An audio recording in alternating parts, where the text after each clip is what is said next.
अथ चण्डिकवचम्। श्रीगणेशाय नमः। श्रीसरस्वत्यै नमः। श्रीगुरुभ्यो नमः। श्रीकुलदेवतायै नमः। अविघ्नमस्तु। ॐ नारायणाय नमः। ॐ नराय नरोत्तमाय नमः। ॐ महाकालीदेव्यै नमः।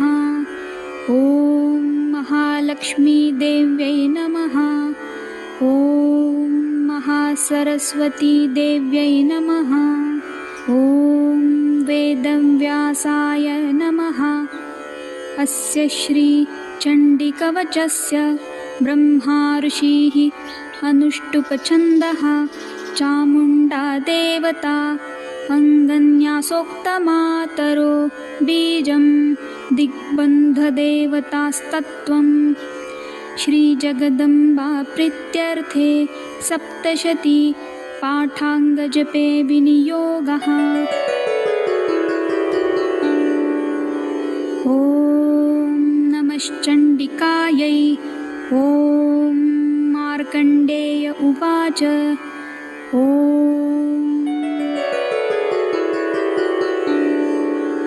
यद्गुह्यं परमल्लोके सर्वरक्षाकरं नृणां यन्यकस्यचिदाख्यातं तन्मे ब्रूहि पितामह।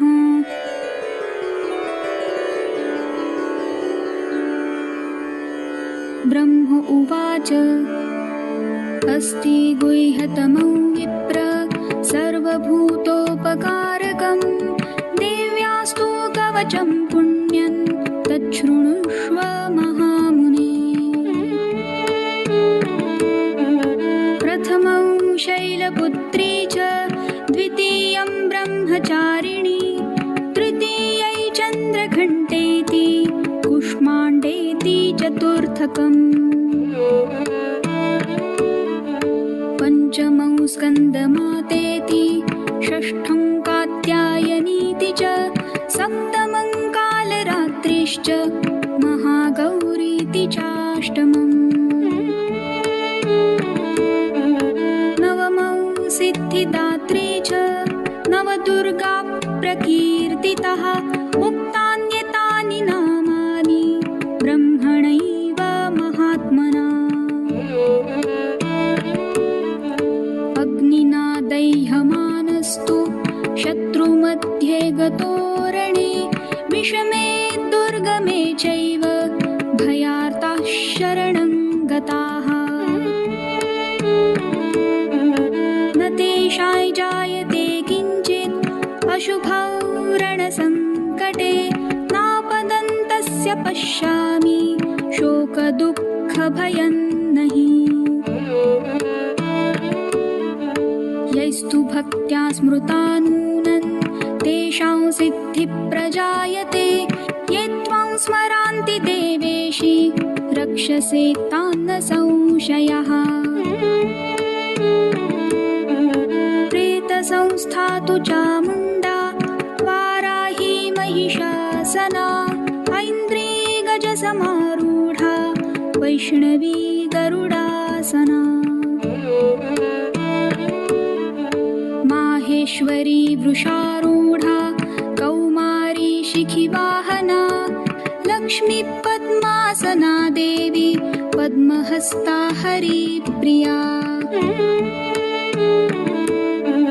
श्वेतरूपधरा देवी ईश्वरी वृषवाहना ब्राह्मी हंससमारूढा सर्वाभरणभूषिता। इत्येता मातरः सर्वाः सर्वयोगसमन्विताः नानाभरणशोभाढ्या नानारत्नोपशोभिताः। दृश्यन्ते रथमारूढा देव्यक्रोधसमाकुलाः शङ्खचक्रं गदां शक्तिं हलैं च मुसलायुधम्। खेटकन्तोमरैं चैव परशुं पाशमेव च कुन्तायुधं त्रिशूलैश्च शार्ङ्गमायुधमुत्तमम्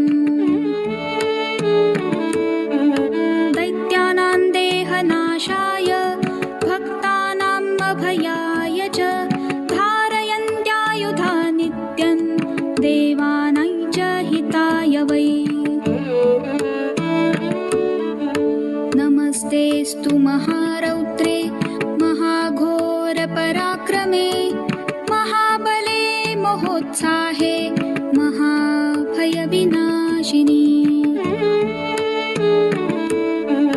त्राहि मां देवि दुष्प्रेक्ष्ये शत्रूणां भयवर्धिनी प्राच्यां रक्षतु मामेन्द्री आग्नेयामग्निदेवता दक्षिणेवतु वाराहि नैऋत्यां खड्गधारिणी प्रतिञ्चां वारुणी रक्षेत् वायव्यां मृगवाहिनी उदीचां पातु कौमारी ईशान्या शूलधारिणी ऊर्ध्वं ब्रह्माणि मे रक्षेत् हस्तात् वैष्णवी तथा एवं दश दिशो रक्षेत् चामुण्डा शववाहना जया मे अग्रतस्थातु विजया स्थातु पृष्ठतः अजिता वामपार्श्वे तु दक्षिणे चापराजिता शिखां मे द्योतिनी रक्षेत् उमामूर्ध्नि व्यवस्थिता मालाधारी ललाटे च भ्रुवो रक्षेत् यशस्विनी त्रिनेत्रा च भ्रुवोर्मध्ये यमघण्टां च नासिके शङ्खिनी चक्षुषोर्मध्ये श्रोत्रयोर्द्वारवासिनी कपोलौ कालिका रक्षेत् कर्णमूले तु शाङ्करी नासिकायां सुगन्धा च उत्तरोष्ठे च चर्चिका अधरे चामृतकला जिह्वायै च सरस्वती दन्तान् रक्षतु कौमारी कण्ठमध्ये तु चण्डिका घण्टिकाय चित्रघण्टाय च महामाया च तालुके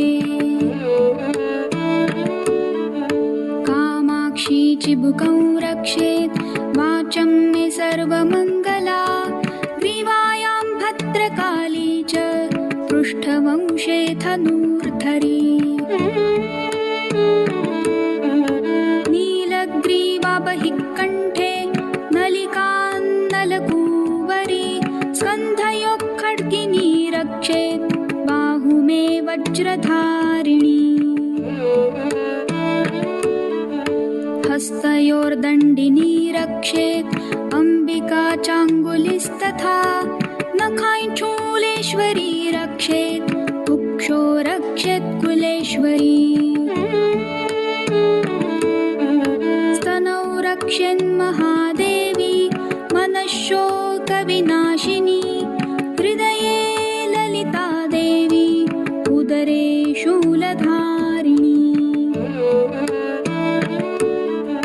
नाभौ च कामिनी रक्षेत् गुह्यं गुह्येश्वरी तथा पूतना कामिका मेढ्रं गुदे महिषवाहिनी कट्यां भगवती रक्षेत् जानुनी विन्ध्यवासिनी जङ्गे महाबला प्रोक्ता सर्वकामप्रदायिनी गुल्फयोर्नारसिंही च पादौ चामिततेजसी पादाङ्गुलीषु श्रीरक्षेत् पादाधस्तलवासिनी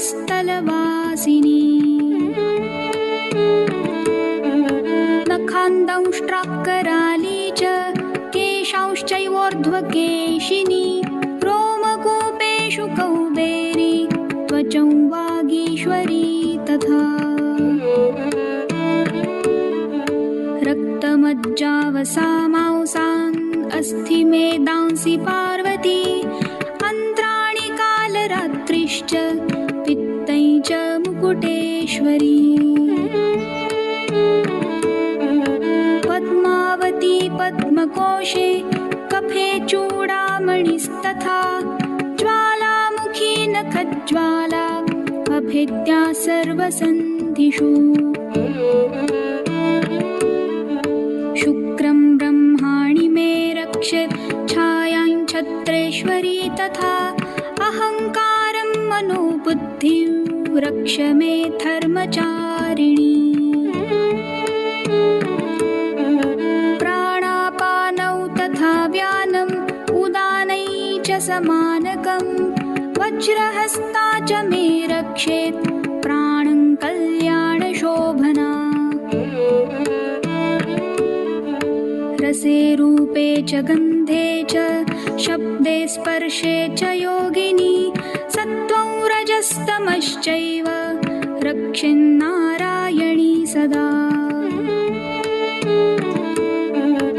आयुरक्षतो वाराही धर्मरक्षतो वैष्णवी यशकीर्ति च लक्ष्मी च धनं विद्या च चक्रिणी गोत्रमिन्द्राणि मे रक्षेत् पशुं मे रक्ष चण्डिके पुत्रान् रक्षेत् महालक्ष्मी भार्यां रक्षतु भैरवी पन्थान् सुपथा रक्षेन्मार्गक्षेमकरी तथा राजद्वारे रक्षेत् विजया सर्वतः स्थिता रक्षाहीनं तु यत्स्थानौ वर्जितं कवचेन तु तत्सर्वरक्ष मे देवी जयन्ती पापनाशिनी पदमेकं न गच्छेतु यदिच्छेच्छुभमात्मनः कवचेनावृतो नित्यै यत्र यत्रैव गच्छति तत्र तत्रार्थलाभश्च विजयः सार्वकामिकः यं यै चिन्तयते कामं तं प्राप्नोति निश्चितम् परमैश्वर्यमतुलं प्राप्स्यते भूतले पुमान् निर्भयो जायते मर्त्यः सङ्ग्रामेष्वपराजितः त्रैलोक्ये तु भवेत् पूज्यः कवचेनावृतः पुमान् इदं तु देव्याः कवचं देवानामपि दुर्लभम् यः पठेत् प्रयतो नित्यै त्रिसन्ध्यौ श्रद्धयान्वितः दैवीकला भवेत् तस्य त्रैलोक्येऽप्यपराजितः जीवेत् वर्षशतं साग्रम् अपमृत्यो विवर्जितः नश्यन्ति व्याधयः सर्वे लूता विस्फोटकादयः स्थावरै जङ्गमै चैव कृत्रिमै चापि यद्विषम् आभिचाराणि सर्वाणि मन्त्रयन्त्राणि भूतले भूचराख्येचराश्चैव जलजाश्चोपदेशिकः सहजाः कुलजामालाश्चाकिनी डाकिनी तथा अंतरिक्षचराघोरा डाकिन्यश्च महाबलाः ग्रहभूतपिशाचाश्च यक्षगन्धर्वराक्षसः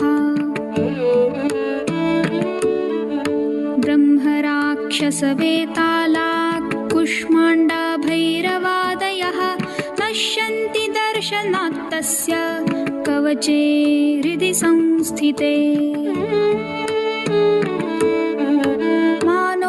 मानोन्नतिर्भवेत्राज्ञ स्तेजो वृद्धिकरं परं यशसा प्रार्थते सोऽपि कीर्तिमण्डितभूतले। जपेत् सप्तशती चण्डी कृत्वा तु कवचं पुरा, यावत् भूमण्डलं धत्ते सशैलवनकाननम्। तावत् तिष्ठति मेदिन्यां सन्ततिपुत्रपौत्रिकी, देहान्ते परमौ स्थानै यत्सुरैरपि दुर्लभम्।